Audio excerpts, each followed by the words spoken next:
need school supplies. And I need victuals for my critters. And I need victuals for you critters. I reckon I might as well draw out enough money to last us a month or two. Reckon $10 will do it. I never could sleep a wink with all that money in the house. I told you not to drive with that hangover.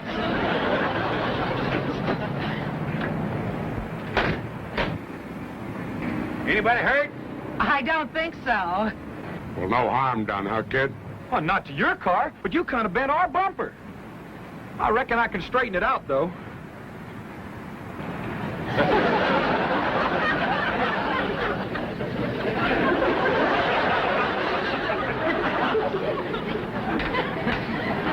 Atta boy. You going in the bank, old-timer? Yes, sir, I was planning to. Well, come with me. They know me here. Maybe I can do you some good. I hope you'll forgive my stupid husband. Had a bad day yesterday with the nags, and he got stoned last night. So now he's got to borrow some money to pay off his bookie. What's a bookie? A little rat called Sam the Collector. Oh, Jim could only stay away from the horses. Your husband likes horses, does he? Loves them, especially losers. Dad says a man who likes animals can't be all bad. Here comes Uncle Jed, Granny. Well, let's be on the way. Bye, ma'am. Glad there was no harm done. So am I.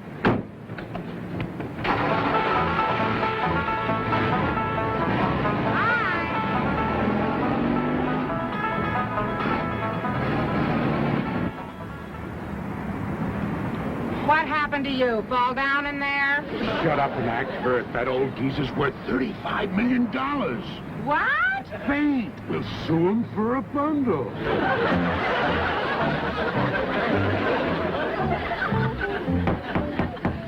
Case of Johhson versus Clampetts.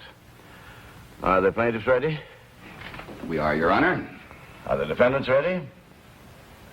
Mr. Clampetts, Yes, sir? please rise when addressing the court. Yes, sir. Your courtship? Your Honor. Oh, just call me Jed. Mr. Clampetts, let me warn you that any attempt at humor will be dealt with severely. You're being sued for $100,000. Do you consider that funny? No, sir. Very well. Are you represented by counsel? Am I what? By who? You have an attorney. A lawyer. Oh, no, sir. I see. You're appearing in pro per. You any objections? No, Your Honor. Not hearing no objection, I'll permit your defense. Well, thank you, sir. For the plaintiffs will make his opening statement. Thank you, Your Honor. Although my clients, the Johhsons, are really in no condition to appear today, I have persuaded them to come to court so that Your Honor can see the carnage wreaked by this criminally careless family of hoodlums. Oh, excuse me, young feller, but our name ain't Hoodlum, it's Clampett. That's all except Granny, she's a Moses, and Jethro, he's a Bodine. He's my cousin Pearl's boy. Pearl's back home right now with Jeth Reed and his sister trying to get her married. She's 18 and still single. That is enough. That's the way my cousin Pearl feels. A girl passes 18 and her chances of getting a husband. Mr. Clampett, will you please be quiet? Now, I'm going to excuse this outburst because apparently you're unfamiliar with court procedure. However, one more infraction and I will hold you in contempt. You be seated. Proceed, counsel. As I was saying, Your Honor, I have prevailed upon my clients to appear today, although at the cost of great personal suffering to themselves. Bailiff, if you please.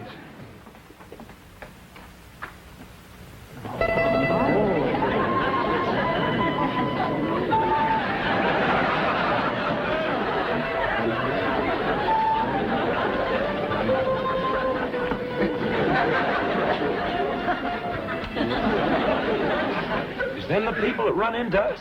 It sure is. What you reckon happened to them? Something terrible by the looks of them. See, can we comfort them? Your Honor, protect my clients from these ruffians. You got a terrible memory for names. We's Clampetts, except for Granny and Mr. Clampetts, I declare you in contempt of this court. And I'm going to give you a fine of $100. Well, thank you, but I didn't do nothing to earn no $100. The fine of $100 is suspended. Now, please, take your seats.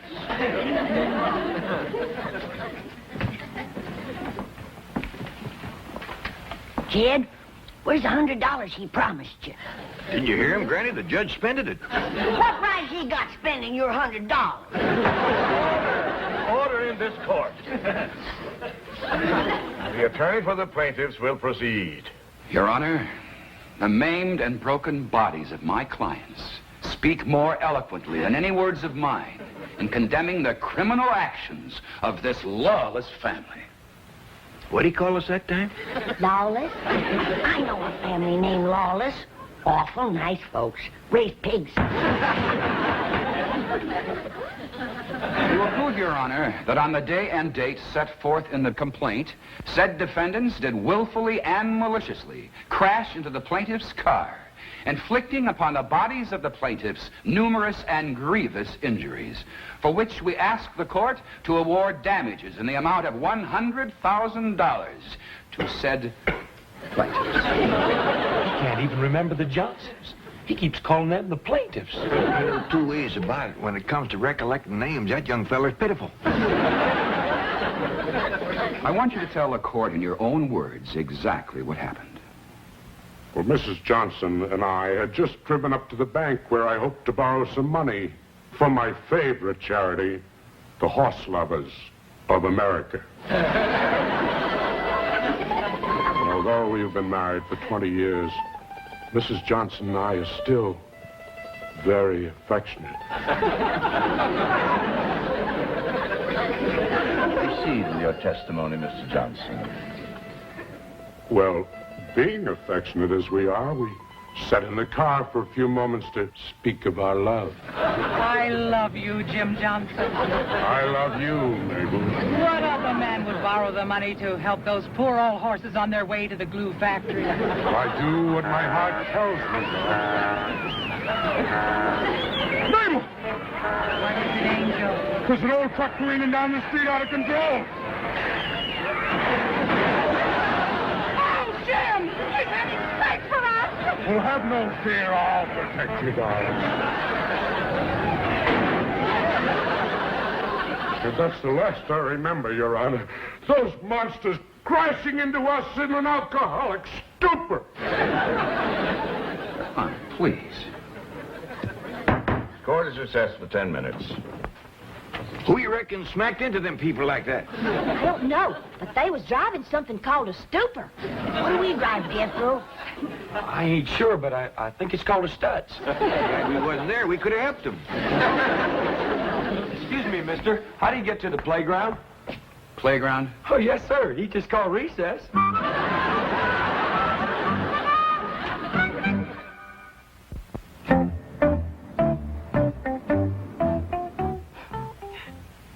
For my poor Jim's sake, I was glad he was unconscious so that he didn't have to see the worst part. Would you describe what you mean by the worst part?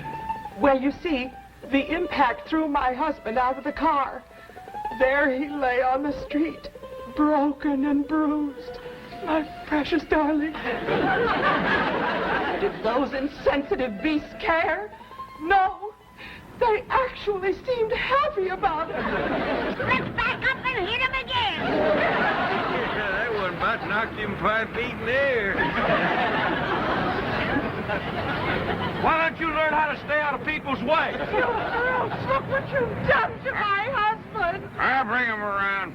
If this don't bring him around, he's dead.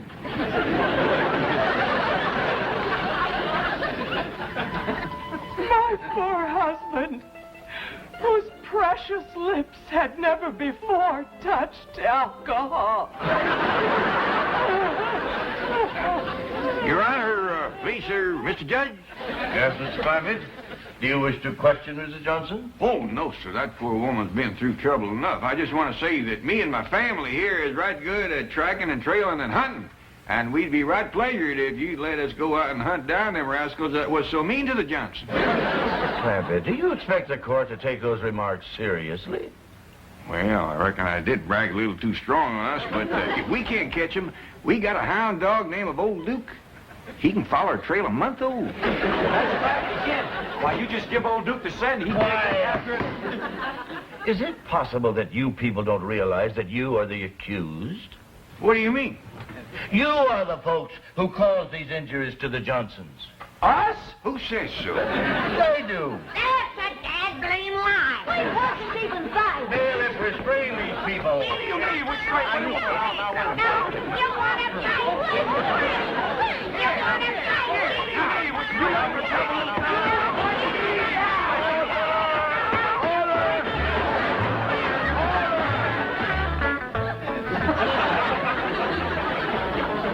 If you ask me, this is a heck of a place to spend recess. That fella said he put us in here to cool off. It's hotter in here than it is in there. Well, there's one good thing. He's going to give each one of us $100. Fine. That's what I say. Fine and dandy.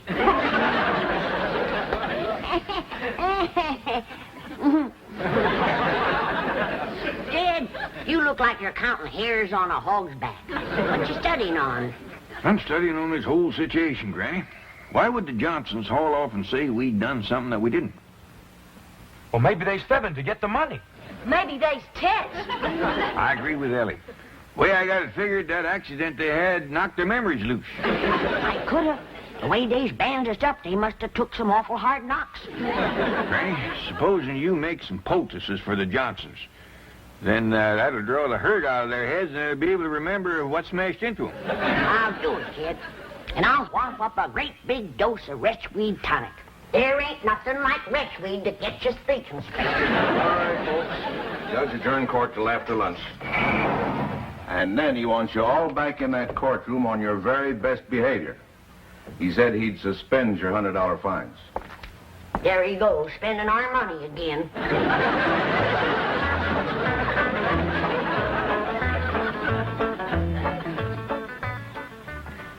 I'm going to ask the court for a judgment by default.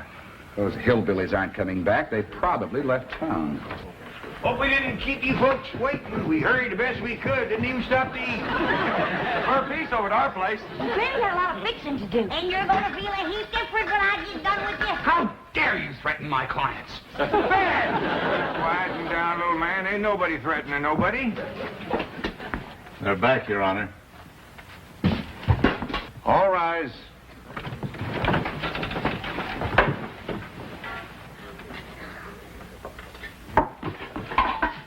You can uncover the bridge, but keep the lid on the baked pasta. Well, how about the kidneys? They're just as good cold. Smells good, don't it, Judge? We'd be right pleasure to have you join us. Everybody, we got plenty. Thank you. That is very nice of you. Oh, not at all. You realize how long you've kept this court waiting? Yeah, I'm sorry about that, Judge, but we done the best we could. Granny was working like a whirlwind, baking possum, cooking grits, making tonic, and fixing poultices. I am not interested in what Granny has been doing. I wouldn't rile her up if I was you, Judge. Not on an empty stomach.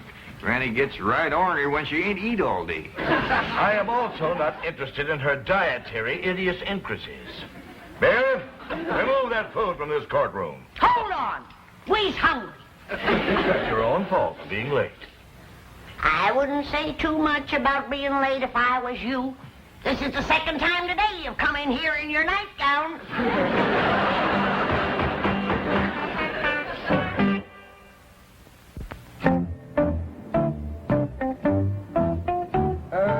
Tell me, Jethro, do you like to drive that old truck?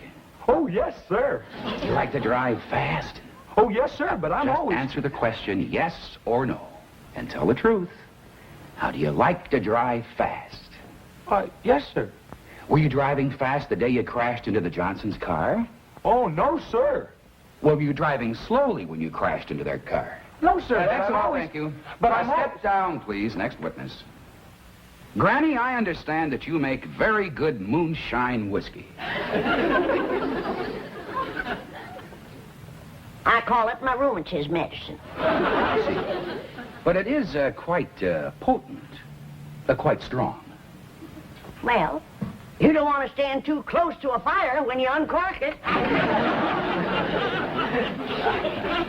Yes, well, now then, Granny, do you sometimes carry a jug of this rheumatism medicine around with you? Take it on trips, say? Only when I get my twinges. Well, were you having twinges the day you and your family crashed into the Johhsons? No, and we didn't. That's all. Thank you. Now then, Ellie Mae, when the old truck here crashed into the Johhsons' car, would you show me just where you were sitting? Well, I was sitting right there, but we didn't. That's all. Thank you. Mr. Clampett, how many guns do you have in your home? Well, Granny's shotgun, Jethro's lever action, my pistol, my squirrel rifle. You needn't go on, Mr. Clampett. That's quite an arsenal you have. Thank you. You're used to carrying a gun, aren't you? I've been toting a squirrel rifle since I was knee-high to a jackrabbit. And I understand you're quite a good shot. Back where I come from, if you didn't shoot good, you didn't eat. I see you shot only for food. Yes, sir. And you were very poor. Yes, sir. And then oil was discovered on your land, and you became very, very wealthy and moved to Beverly Hills. Yes, sir. But isn't it a fact, Mr. Clampett, that in spite of all your millions, you are still frequently seen carrying a gun? Yes, sir. You see, Now, just answer the question, yes or no. Do you, to this day, frequently carry a gun? Yes, sir. Were you carrying a gun the day you and your family crashed into the Johhsons? No, sir, and we didn't. That's all. Thank you. Step down. No, sir. What do you mean, no, sir? That ain't all, and I ain't stepping down. Not until I've said a few things. Your Honor, I object. Now, Counselor, I have been very lenient with your conduct of this case, just as I have been very lenient with the conduct of the defendants. However, since Mr. Clampett here is the defendant and will bear the financial burden if judgment is against him, the court wishes to hear anything that is relevant and pertinent to this case. Yes, Your Honor. Now, Mr. Clampett, let us hear what you have to say. Well, thank you. Well, to begin with, there ain't nobody told the real story about what happened the day the Johhsons backed into us. I object, Your Honor. There has not been one shred of evidence or testimony supporting the allegation that my clients backed into the defendants. That is very true, Counselor. Perhaps now we might have it. In the meantime, you be seated. Yes, Your Honor. Now, you may proceed, Mr. Clampett, realizing, of course, that you're still under oath to tell the truth. Well, Your Honor, I learned how to tell the truth so long ago, I reckon it's become a habit. And what with making a promise on the good book, I'm going to be extra careful. Proceed. Well, me and my family drove down to the bank.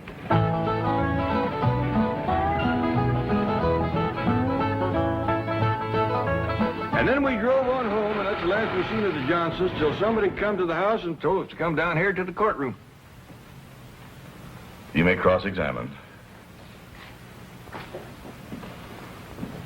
Well, that's quite a story you told, Mr. Clampett. Very simple and very sweet. Just the truth, like I promised. You're innocent of all these charges against you, aren't you? You've nothing to hide. That's right. Then why, Mr. Clampett, did you not answer the summons and complaint served upon you by the county marshal? Summons and complaint? That is right, complaint.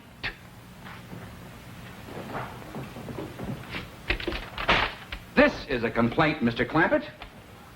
In fact, it's a copy of the one delivered into your hands. Is that a complaint? It is. Why didn't you answer it?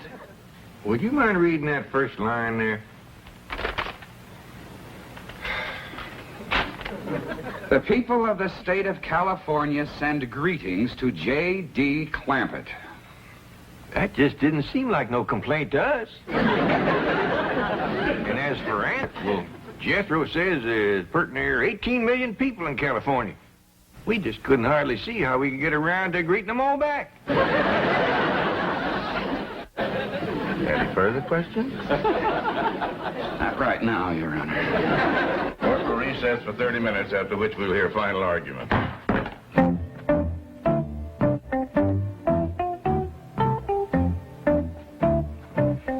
Mrs. Johnson, I'd like to have a little conference with you and your husband before court resumes. Do you know where he is? Probably out calling his bookie. Dr. Bookman. Another thing, you told me your husband was a teetotaler. After lunch today, I thought I smelled liquor on his breath. That's his medicine for pain. Mrs. Johnson, are you sure that you and your husband are telling me the complete truth about this case? What do you mean? Are you siding with that millionaire against us poor crippled people? Bodies all aching and racked with pain? It's just that Mr. Clampetts' story was very convincing. And there were no witnesses to the accident. You told me we didn't need any witnesses. You said because they didn't answer the complaint, we didn't have to bring in any witnesses. But you mean you could have brought in witnesses? All you want.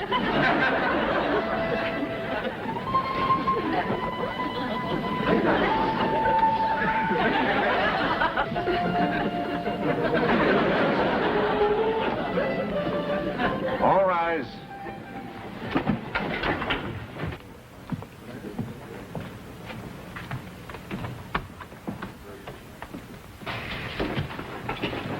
Counsel for the plaintiffs ready for his final summation?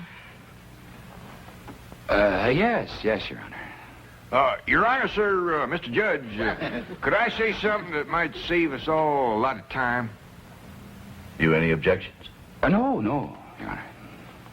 Proceed, Mr. Clampett. Well, sir, if it's all right with you, I'd like to go ahead and give that $100,000 to the Johhsons. Do you admit the claims made by the Johhsons? Well, no, sir, it don't. But he deserves the money, and I can afford to give it to him more if he needs it.